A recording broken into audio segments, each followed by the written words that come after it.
누가복음 9장 28절에서 36절, 그의 크신 위엄을 친히 본 자라, 이 제목으로 누가복음 9장 28절에서 36절입니다.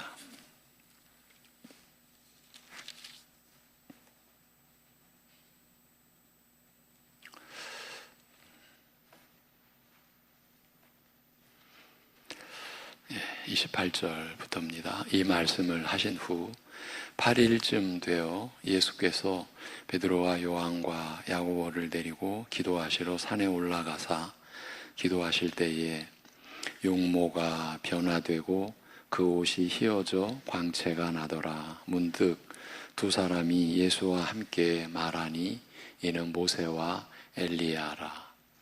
영광 중에 나타나서 장차 예수께서 예루살렘에서 별세하실 것을 말할세 베드로와 및 함께 있는 자들이 깊이 졸다가 온전히 깨어나 예수의 영광과 및 함께 선 두 사람을 보더니, 33절부터 같이 읽습니다. 두 사람이 떠날 때에 베드로가 예수께 여짜오되 주여, 우리가 여기 있는 것이 좋사오니 우리가 초막 셋을 짓되 하나는 주를 위하여, 하나는 모세를 위하여, 하나는 엘리야를 위하여 하사이다 하되 자기가 하는 말을 자기도 알지 못하더라. 이 말할 즈음에 구름이 와서 그들을 덮는지라. 구름 속으로 들어갈 때에 그들이 무서워하더니 구름 속에서 소리가 나서 이르되 이는 나의 아들 곧 택함을 받은 자니 너희는 그의 말을 들으라 하고 소리가 그침에 오직 예수만 보이더라. 제자들이 잠잠하여 그 본 것을 무엇이든지 그때에는 아무에게도 이르지 아니하니라. 아멘.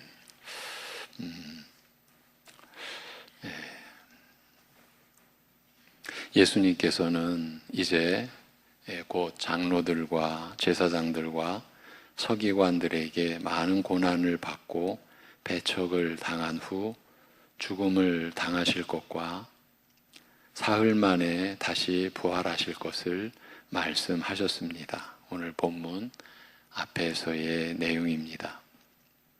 그것은 자신을 죽음에 내어주어 그를 믿고 따르는 자들을 살리고자, 그들을 위해 참 생명의 양식이 되시고자 십자가를 지실 것을 알리는 말씀이었습니다. 이러한 예수님의 십자가에는 한 가지 심오한 원리가 숨겨져 있었습니다. 자신을 죽음에 내어주신 것이 죽음으로 끝나지 않고 부활의 영광으로, 죽음에서 다시 살아 승천하사 만유의 왕으로 세우심 받는 영광으로 이어지는 것입니다. 우리가 사도신경으로 신앙 고백을 하는 드리는 그 내용이 바로 이 내용이죠.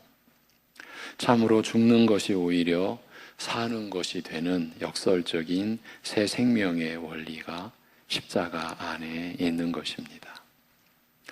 그러나 십자가 안에 숨겨온 이 새 생명의 원리는 예수님 자신만을 위한 것이 아니라 그를 믿고 따르는 자들을 위한 것이기도 하였습니다. 그들로 하여금 그리스도 안에서 자기를 죽음에 내어주고 또한 다시 부활하여 새 생명을 얻게 하시며 새로운 존재가 되게 하시는 일에도 동일하게 적용되는 원리였습니다. 다시 말씀을 드립니다. 십자가 안에 숨겨온 이 새 생명의 원리는 예수님 자신만을 위한 것이 아니라 예수님을 믿고 따르는 자들을 위한 것이기도 하였습니다. 이것이 우리에게 주어진 생명의, 새 생명의 은혜인 것이죠. 그들로 하여금 그리스도 안에서 자기를 죽음에 내어주고 또한 다시 부활하여 새 생명을 얻게 하시며 새로운 존재가 되게 하시는 일에도 동일하게 적용되는 원리인 것입니다. 이를 두고 말씀하시기를 누구든지 나를 따르려거든 자기를 부인하고 제 십자가를 지고 나를 따를 것이니라. 누구든지 제 목숨을 구원코자 하면 잃을 것이요. 그러니까 자신을 위하여 살고자 하면 잃을 것이요. 누구든지 나를 위하여, 주님을 위하여 제 목숨을 잃으면 구원하리라고 하셨습니다. 누구든지 그리스도를 따르려면 그리스도로부터 생명의 은혜를 얻으며 그를 따라 살고자 하는 자는 자기를 부인하고 십자가를 져야 한다는 말씀입니다. 예수님께서 십자가를 지셨듯이 그를 따르는 자 역시 자기 십자가를 져야 한다는 말씀입니다. 이처럼 예수님의 자기 부인과 십자가는 우리의 자기 부인과 십자가와 깊은 관련이 있으나 신자가 그리스도의 십자가를 따라 진다는 것은 단순히 그리스도의 십자가를 본받거나 모방하는 것을 뜻하지 않습니다. 예수님의 십자가와 우리의 십자가는 자기를 죽음에 내어주는 것이 곧 사는 것이라는 기본 틀에 있어서는 동일하나 구체적인 내용에 있어서는 크게 다르기 때문입니다. 예수님의 십자가는 우리가 모방할 수 있는 것이 아니라 우리로 하여금 자기 십자가를 질 수 있게 하는, 우리의 십자가를 가능하게 하고 의미 있게 하는 근본과 토대가 되기 때문입니다. 예수님의 십자가가 우리가 자기를 부인하고 자기 십자가를 질 수 있게 하는 그 토대, 그리고 그 은혜의 근본이 되기 때문이라는 것입니다.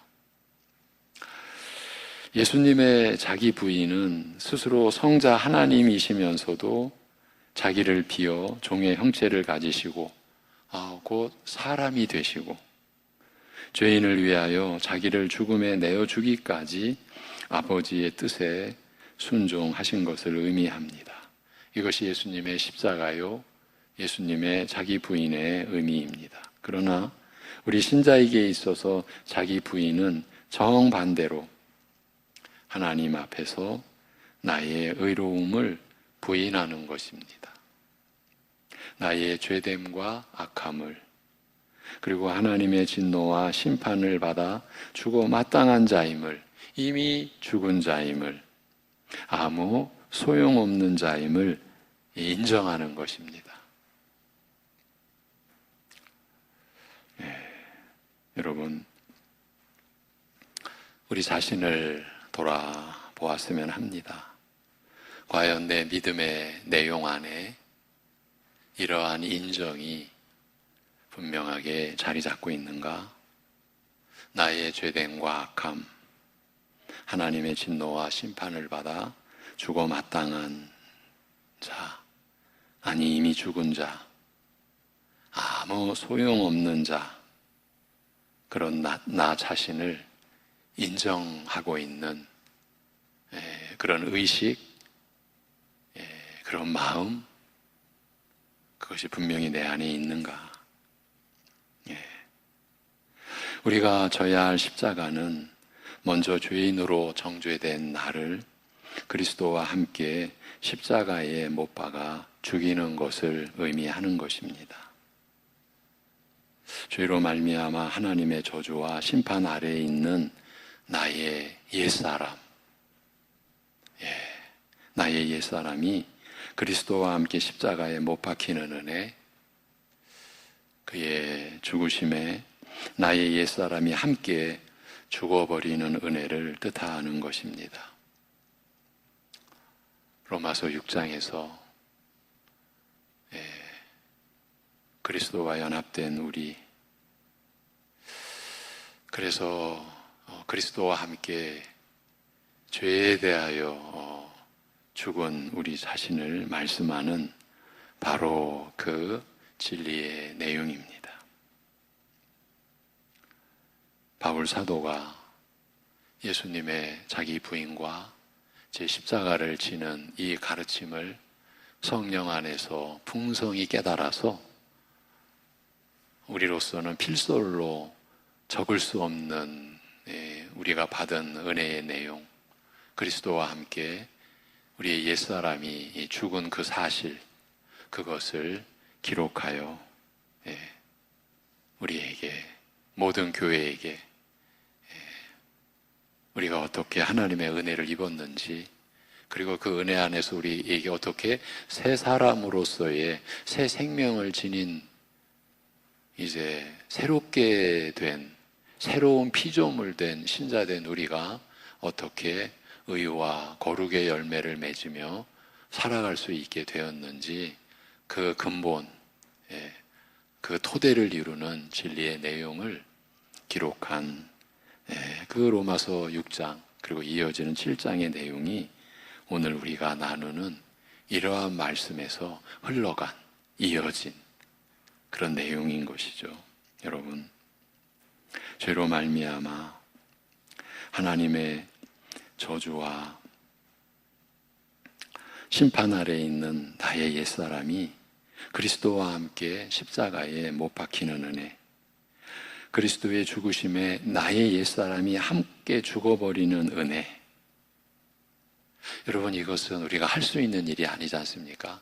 우리가 꿈꿀 수도 없는, 우리가 바랄 수도 없는 일이죠. 그런데 하나님께서 우리를 영원히 살리시기 위하여, 그리고 우리와 영원한 사귐으로 하나님 나라를 이루시기 위하여 하나님께서 계획하시고 아들 안에서 그 일을 이루시고 진리의 영이신 성령을 보내주셔서 우리를 살리신 진리의 의미를 성령께서 깨닫게 해주시고 그 진리의 은혜를 우리가 누리도록 하신 것이죠. 여러분, 그 내용인 거예요. 하나님께서 우리를 위해 행하신 일을 우리로 하여금 믿음으로 받도록 하시는 거예요. 이러한 말씀을 우리가 믿음으로 받을 때 그 믿음으로 받는 그것이 성령의 하나 되게 하심, 교회의 하나 됨을 이루는 것이죠. 이 은혜 안에는, 이 진리 안에는 차별이 없잖아요. 공평하신 하나님의 은혜가 우리에게 차별 없이 임하는 것이잖아요. 나의 옛사람을 십자가에 못 박아 죽일 때 그리스도 안에서 죽음에 내어줄 때 나 자신을, 나의 옛사람을 그리스도께서는 내 안에 새 사람을 지으십니다. 오직 성령님으로 사는 이 새 사람과 더불어 그리스도를 위하여 나를 내어 드리는, 하나님의 거룩한 뜻에 자기를 드리는 이 섬김의 복된 삶이 시작되는 것입니다. 그리고 주께서 자기와 아버지와 거룩한 천사들의 영광으로 재림하시는 날, 이러한 믿음으로 주를 따르는 자들을 아버지와 천사들 앞에서 인정하시리라고 약속하셨습니다. 자기의 소유로 예수님께 속한 자로 인정하시고 자기의 영광에 참여하게 하시리라는 그 말씀입니다. 뿐만 아니라 여기 섰는 자들은, 참된 믿음으로 주를 따른 자들은 죽기 전에도 이러한 영광으로 임하는 하나님의 나라를 보고 경험할 것이라고 하셨습니다. 지난 시간까지 오늘 본문 앞절에서 주셨던 말씀의 내용이고 우리가 이 수요 예배를 통해서 다시 나눴던 내용입니다. 여러분, 우리가 오늘도 또 다시 나눴던 이 자기 부인의 이 의미, 자기 십자가를 지는 이 교회만이, 하나님 나라인 교회 안에서만이 통용되는 언어죠. 세상에서는 이런 개념이 없죠.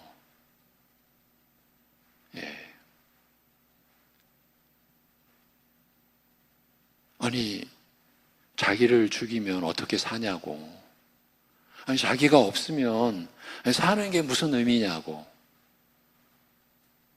그렇죠. 세상에서는 당연히 이렇게 갈 수밖에 없죠. 그런데 교회 안에서도, 우리 얘기입니다. 교회 안에서도 이러한 말씀이 성령님으로 깨달아지지 않은 분들, 그래서 자기 부인의 이 믿음의 이 내용을 체득하지 못한 분들은 교회 안에 몸은 있어도 마음은 세상의 구조와 똑같은 거죠. 아니, 나를 부인하면은 어떻게 살라고? 내가 없으면은 사는 게 무슨 의미냐고. 사실은 내용적으로는 세상과 똑같은 이야기를 교회 안에서 얼마든지 할 수 있다, 또 하고 있다. 이 점을 여러분 간과하시면 안 됩니다. 자기 부인의 진리에 이미 성령님의 인도하심으로 도달한, 그래서 자기를 버리고, 자기를 버리려고, 좀 더 편한 말로 하자면 자기를 위하여 살지 않고 이제 하나님을 섬기는, 주님을 섬기는, 우리 주님을 섬기는 우리 신자의 삶이 실제적으로는 어떻게 표현된다고 말씀하십니까? 서로를 섬기는 거죠. 서로를 섬기는 것이 사실은 주님을 섬기는 것이죠. 너희가 나를 섬기려느냐? 서로를 섬겨라. 이 삶을 은혜로 깨닫고 그 은혜가 체득되어져서 그 은혜의 삶을 실천하며 경험하는 분들도 교회 안에 계시지만 안타깝게도 자기 부인의 진리가 전혀 마음에 들어오지 않는 거예요. 이런 처지에 있는 분들을 위해서도 교회는 계속 말씀으로 선포되어져야 되고 전해져야 되고, 그러면서 먼저 진리에 이르러서 그 진리를 체득하고 그 은혜를 누리는 성도님들은 교회 안에 말씀의 역사를 늘 구해 주셔야 돼요. 성령의 역사하심을 구해 주셔야 돼요. 그래서 한 영혼, 한 심령, 한 심령, 하나님의 하시는 그 때를 우리는 다 알 수가 없죠. 그게 새벽 예배의 말씀이든 수요 예배의 말씀이든 아니면 가정 예배에서 나누는 말씀이든 그 말씀이 그 영혼을 꿰뚫어야 돼요. 그 영혼의 죄와 죽음의 장벽을 꿰부수시고 그 말씀이 침투하는 역사가 일어나야 되는 거죠. 아, 이게 자기 부인이구나라고 하는 자기 인정. 내가 지금까지 믿음으로 산다고 하면서 주님을 믿음으로 사는 게 아니었구나. 내가 주님을 의지하며 산 게 아니었구나. 결국은 나를 신뢰하고 나를 의지하며 살았구나. 이게 드러나야 되는 거죠. 이게 드러나야 됩니다.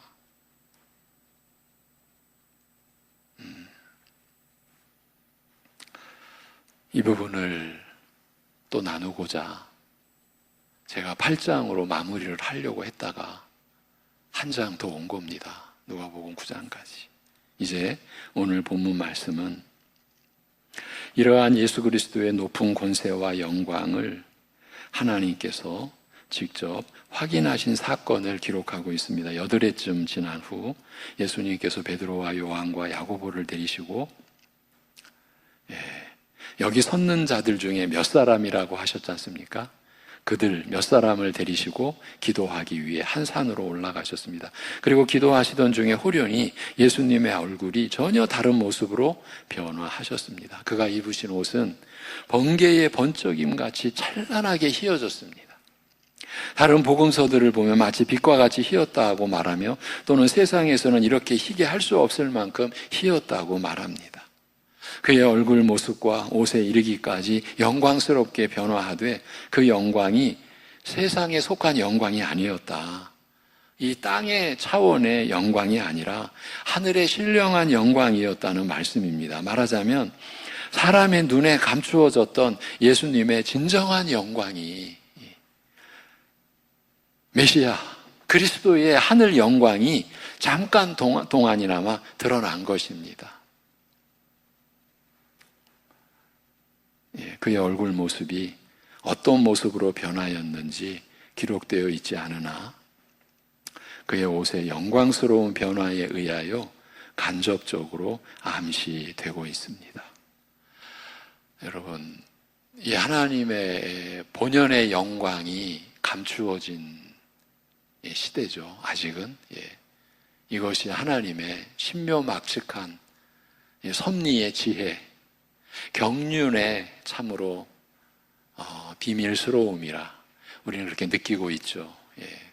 하나님께서, 우리식의 표현입니다, 이렇게 하시지 않으면 아니 될 창조주요, 구속주요, 심판주 되신 하나님의 관점에서의 어떤 섭리와 경륜을 우리는 말로 다 표현할 수는 없지만은요, 뭔가 조금씩은 느끼고는 있죠.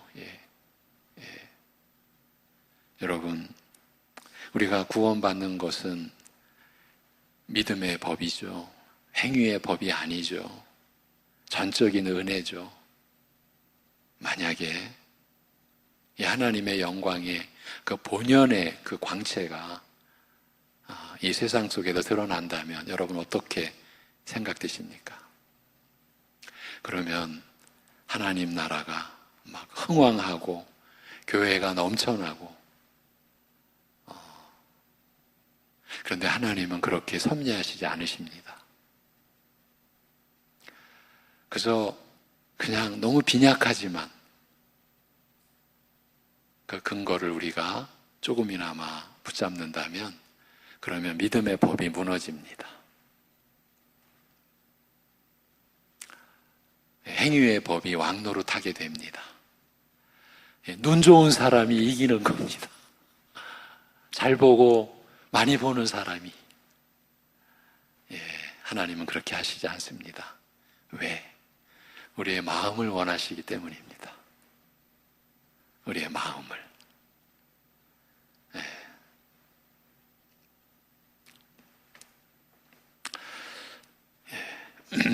예수님과 함께 모세와 엘리야도 영광 중에 나타나, 그러니 이 세 제자의 입장에서는 얼마나 황당하고 얼마나 놀라웠겠습니까? 모세와 엘리야, 구약을 대표하는. 근데 왜 하필이면 엘리야냐? 사실은 이것도 의문 중에 하나입니다. 그런데 우리가 조금은 이렇게 짐작할 수 있는 바가 있습니다. 여러분, 모세가 하나님의 영광을 본 바위 틈이 있죠. 그것이 굴이라고도 할 수 있어요. 그런데 바로 그 현장에 몇백 년 뒤에 돌아온 인물이 엘리야입니다. 근데 모세는 하나님의 법을 받은, 그렇죠, 율법을 받은 그 대표입니다. 그럼 엘리야는 그 하나님의 법을 무참히 깨뜨려버린, 언약을 배신한 이스라엘을 대표하는 엘리야로 바로 그 바위 틈, 그 굴에 들어옵니다. 그러니까 모세를 통해서 이스라엘이 행군해 갔던, 가나안 땅으로 행군해 갔던 그 길을 되돌아온 인물, 되돌아온 역사, 이스라엘의 역사를 대표하는 선지자가 엘리야입니다. 이렇게 보자면 왜 여기 모세와 함께 엘리야가 등장했나? 우리 같으면은 구약을 대표한다면 누구예요? 모세 다음에 다윗, 이렇게 볼 수 있잖아요. 근데 엘리야가 등장한 거예요. 그런 의미가 있는 거예요. 자, 이제 다시, 그렇게 모세와 엘리야도 영광 중에 나타나 예수님과 더불어 그가 예루살렘에서 성취하실 죽음에 대하여 말씀하셨습니다. 그런데 예수님의 별세, 즉 십자가에 대하여 말하기를 그가 예루살렘에서 성취하실 죽음이라고 함으로써 그리스도의 죽음이 특별하고 뜻깊은 것임을 암시하고 있습니다. 그런데 이제 우리말로 이 별세라고 되어 있는데 이게 문자적 의미대로는요, 그의 출애굽 이렇게 돼 있어요. 그의 출애굽. 이것이 성경 말씀의 오묘함이에요. 그러니까 예수님의 죽음이 그 은혜를 입는 우리 이 신자들의 구원을 가리키는 거죠. 이렇게 연결이 되죠. 구약의 출애굽이 구원의 은혜를 표방하는 역사적 대표적인 사건 아닙니까? 예.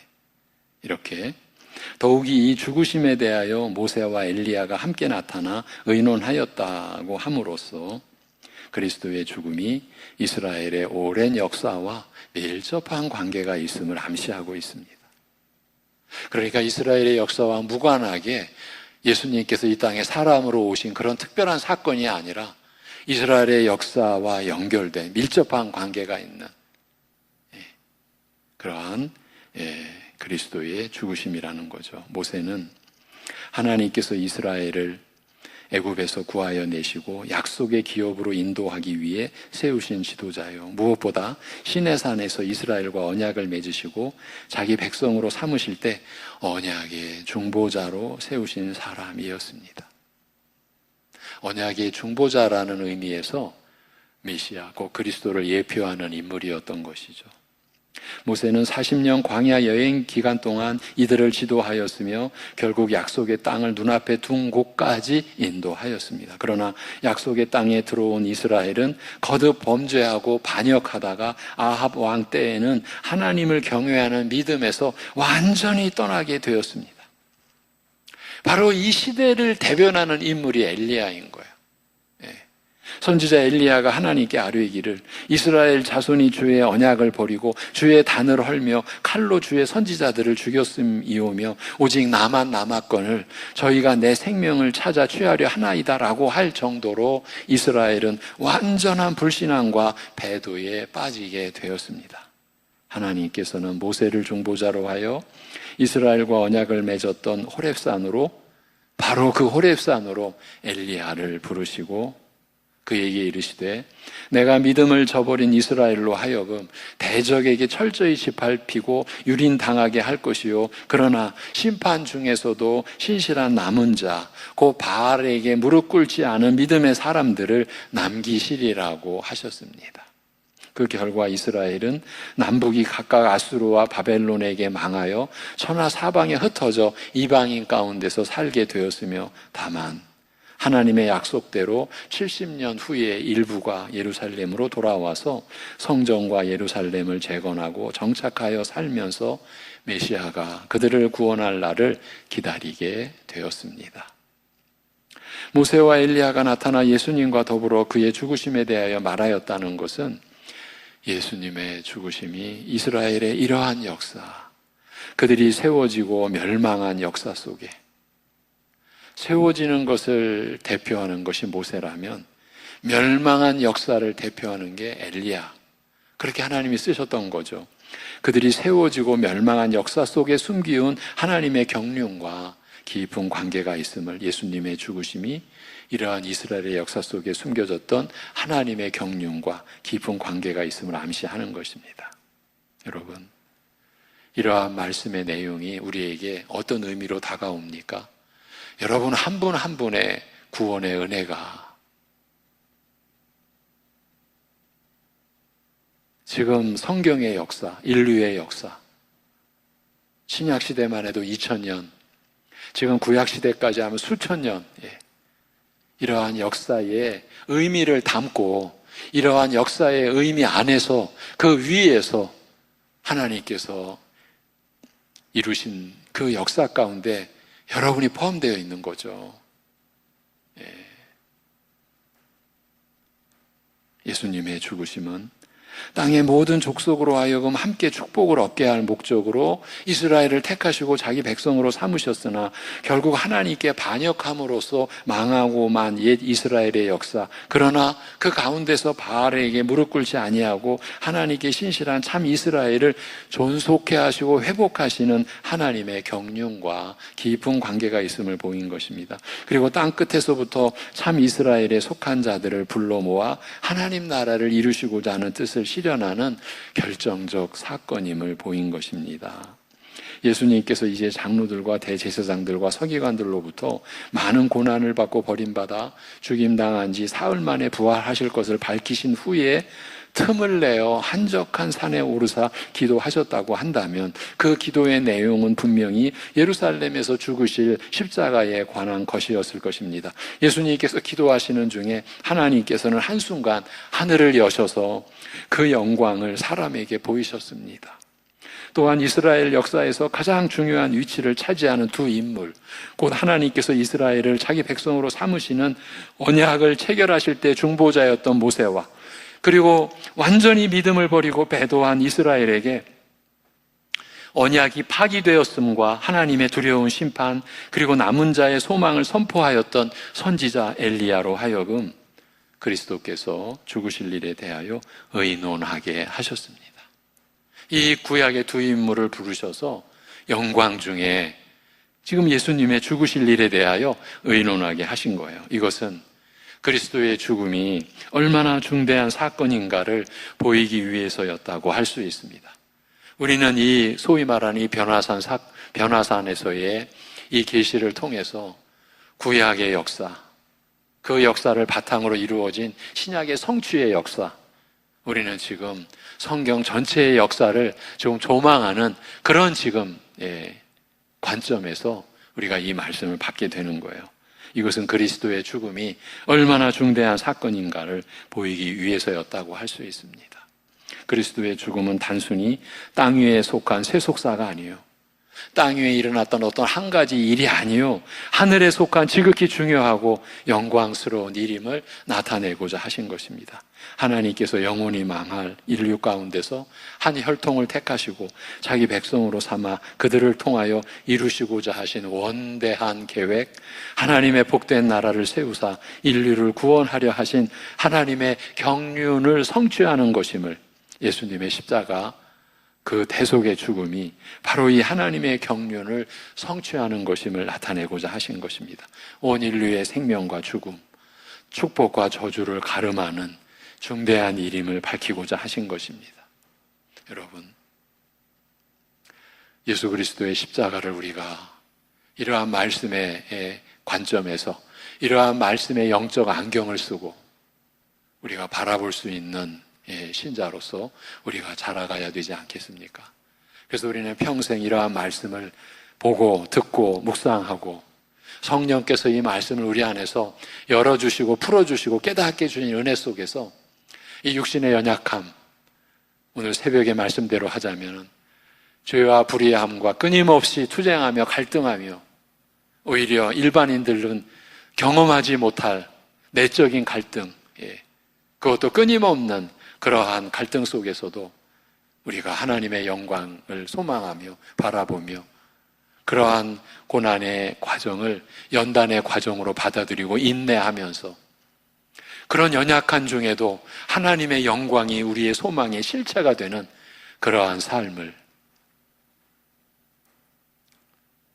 우리가 그리스도의 십자가를 더욱더 뚜렷하게 우리의 믿음이 성장해 가면서 또 신자로서 우리가 자라가면서 이 역사 속에 가장 위대한 사건, 그 어떤 일과도 비교 불가죠. 영원한 인류의 생사를 가름하는 일이잖아요. 영원한 사활이 걸린 중차대한 그 일을 지금 로마서 표현대로 하자면 죄와 죽음의 역사를 의와 생명의 역사로 전환시킨, 뒤바꾼, 이건 오직 그리스도의 십자가, 그리스도의 죽음뿐이잖아요.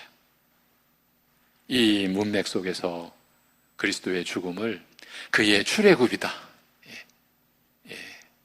이렇게 기록해 놓은 의도를 우리는 좀 더 풍성한 그 은혜 안에서 그리스도의 십자가를 바라보며 살아가는 우리 신자여야 되지 않겠습니까? 여러분, 그렇게 봤을 때요, 매일 말씀이 우리는 새로운 말씀으로 볼 수 있는 심령, 그 심령을 우리가 구해야 되지 않겠습니까? 우리를 살린 말씀이에요. 영원한 하나님 나라의 그 전망을 우리에게 보여주는 것은 하나님 말씀밖에 없어요. 그래서 우리가 어떤 역경과 어떤 억눌림과 어떤 고난 속에, 핍박 속에 우리가 휘몰린다 할지라도 흔들리지 않는 담대함, 견고함을 우리가 가질 수 있고, 그러한 가운데서도 자기를 위하여 자기 목숨 보존하고자 허망하게 몸부림치는 삶이 아니라 그런 가운데서 하나님을 섬기며 나 아닌 서로를 위하여, 나 아닌 가족을 위하여, 나 아닌 교우와 이웃을 위하여 살아갈 수 있는 믿음의 그 담대함, 하나님의 사랑이 우리를 통해 나타나게 되는 그러한 삶을 신자된 우리가 자라가면서 살아가야 되지 않겠습니까? 그러기 위해서 우리가 말씀이 매일 새로워야 되지 않겠습니까? 나를 살린 말씀이요, 나를 지금 인도하는 말씀이요, 내 안에 계신 성령께서 궁극적으로 하시는 일이 이 말씀을 내 안에서 풀어주시고, 나에게 주신 지식의 분량, 지혜의 분량을 가지고 그 말씀을 받아서 그 말씀으로 살아갈 수 있는 그러한 은혜를 주시는 대로 우리가 살아가야 하지 않겠습니까? 그랬을 때 우리가 나의 나됨이 하나님의 은혜입니다. 내가 더 많이 수고했어도 내가 한 것이 아닙니다. 하나님의 은혜로 내가 감당했을 뿐이니 하나님께만 영광이 있을 뿐입니다. 여러분, 우리가 이렇게 오늘 149장 찬송대로 하자면, 그래서 저의 자랑은 주의 십자가 뿐입니다, 이런 고백이 우리 안에서 나올 수 있어야 하는 것 아닙니까?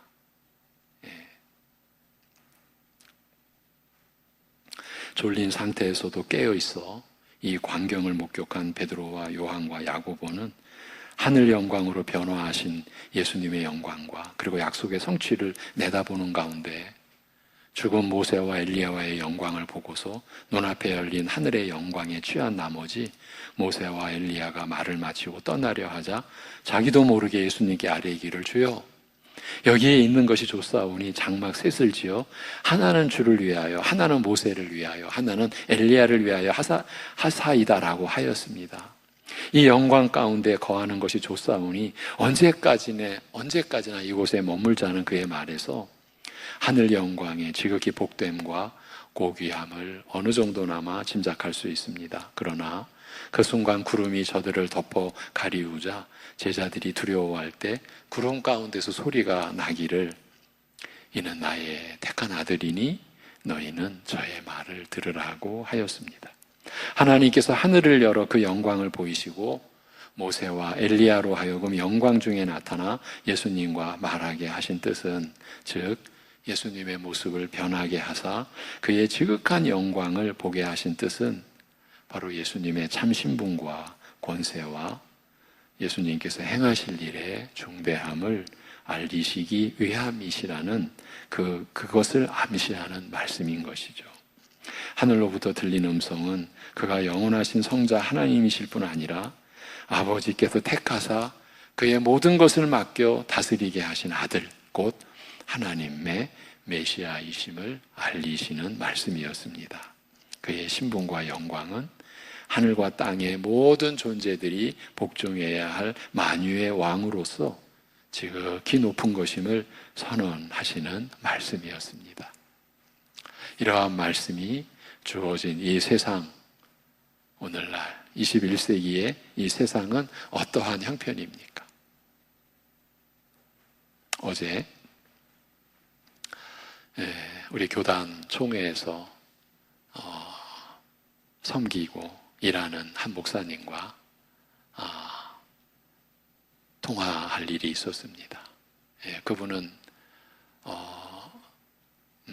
이단, 우리 교단의 이단 관련 그 사역을 수행하는 분입니다. 참 걱정이 됩니다. 건강은 어떠십니까? 그랬더니 건강은 이미 포기한 지 오래입니다. 자기 건강은 포기한 지 오래다. 언젠가는 눈이 막 안 보이는, 또 언젠가는 또 목이.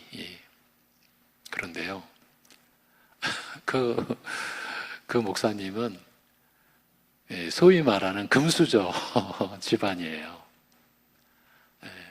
금수저.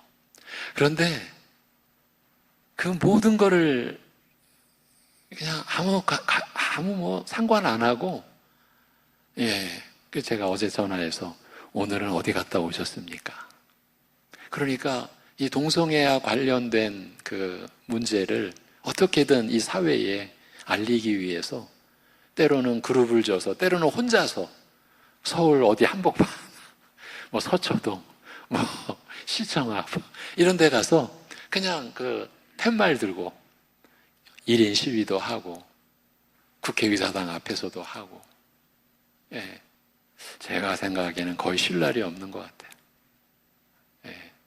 우리 교회가 섬겼던 고대도 교회 있죠?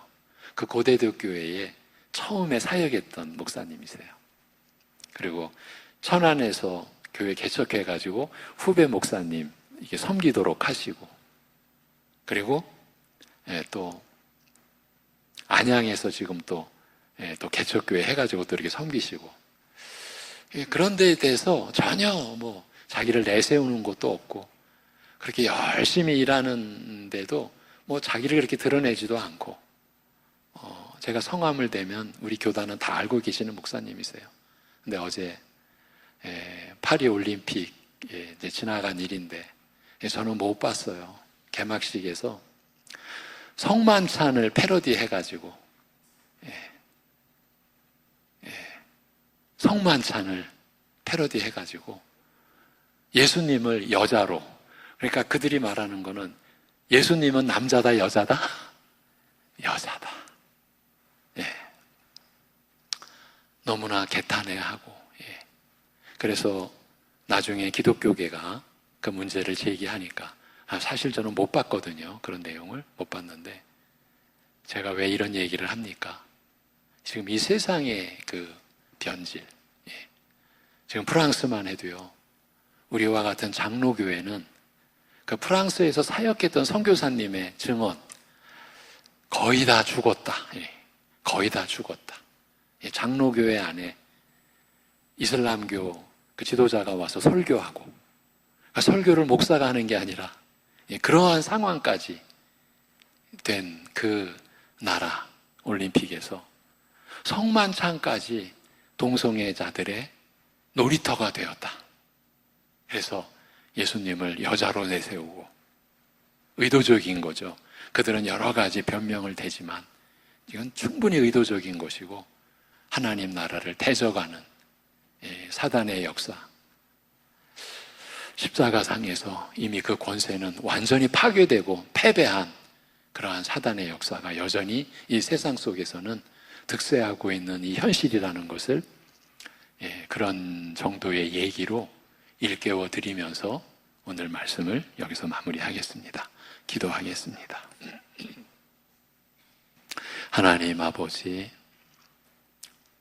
사랑하는 제자들에게 자신의 죽음을 말씀하시고 그 십자가를 지시기 위하여 기도하러 가신 그 산 위에서 아버지 하나님의 섭리 가운데 우리 주님의 본연의 영광을 드러내신 말씀으로 우리가 지닌 소망의 실체, 하나님의 영광의 빛을 말씀으로 비추임 받게 해주신 은혜에 감사드립니다. 아버지 하나님, 우리가 너무나 연약한 신자임에 분명하나 그럼에도 하나님의 영광의 소망을 우리가 믿음으로 붙들고 살아가기에 우리가 하나님 나라에 속한 자, 그리스도 안에 속한 자, 그리스도의 죽으심과 연합된 자, 그래서 그리스도와 함께 우리의 옛사람이 죽고 그리스도의 부활하심에 우리가 연합하여 새 생명으로 살게 된 우리 자신에 대한 믿음의 담대함이 우리 육신의 것으로나 세상의 것으로 가려지거나 깨지거나 부수어지는 그런 형상이 아니라 날로 날로 더 견고해지고 그래서 소망의 풍성함과 우리에게 베풀어 주신 사랑의 풍성함이 우리 사랑하는 성도들의 삶을 통해 때로는 너무나 연약한 형태로라도 그러나 그 진실한 그 연약함이 하나님이 인정하시고 하나님이 기뻐하시는 사랑의 또 수고가 되고 사랑의 노력이 되고 그래서 그 사랑이 열매 맺는 가정이 되고 교회가 되고 우리 사랑하는 성도님들이 살아가는 그 곳에서 이웃들에게 나타나는 열매가 사랑으로 맺어지는 삶이 되게 인도하여 주시옵소서. 그러기 위하여 말씀을 볼 때에 날마다 새롭게 말씀이 보여지고 들려지고 깨달아지고 그 안에 그리스도의 십자가가 언제나 중심이 되고 그래서 그리스도의 십자가가 우리가 날마다 지는 자기 십자가요 자기를 부인하며 결코 우리가 자기를 위하여 사는 것이 아님을 주님을 섬기는 삶에 우리가 하나 된 신분으로 살게 된 이 영광을 우리만의 것이 아니라 함께 나누며 살아가는 우리 교회와 우리 사랑하는 성도들의 생애 되게 하여 주시옵소서. 그러한 우리 믿음의 역사가 우리 자녀들에게 이어져 갈 때에 이제 우리 유치부서부터 우리 중고등부, 청년부, 여름성경학교 수련회가 마쳐지고 이제 남은 유초등부 수련회 하나님께서 사용하여 주시옵소서. 말씀의 일꾼을 세워주시고 교사들의 헌신 속에서 부모들의 기도 속에서 교회의 기도 속에서 우리 어린 자녀들의 말씀 속 심령 속에 말씀이 심겨지는 놀라운 새 생명의 역사 허락하여 주시옵소서. 이 모든 것을 주님께 의탁드리옵고 우리 주 예수 그리스도의 이름으로 기도하옵나이다. 아멘.